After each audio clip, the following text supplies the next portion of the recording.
put in a boiling water, and then after cook, wash and drain.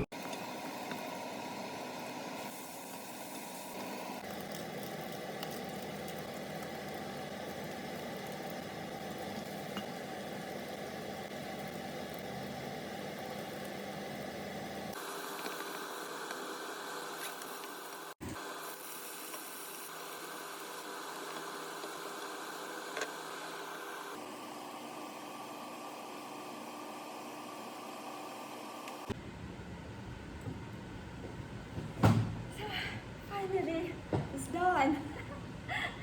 So now, I'm having my dinner now.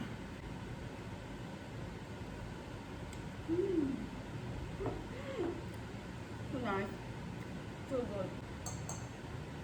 Sarap. Kaya sa mga magulang po dyan na hindi masyadong busy sa bahay, pwede nyo po itong gawin. Yung homemade noodle. Ayan. Hindi po siya masyadong matrabaho. Very simple. Very simple and very healthy to eat. To all of my viewers right now, thank you for watching my video today. And don't forget to give a like and click the red button below. Thank you. Thank you for watching, everyone. And see you later. Bye.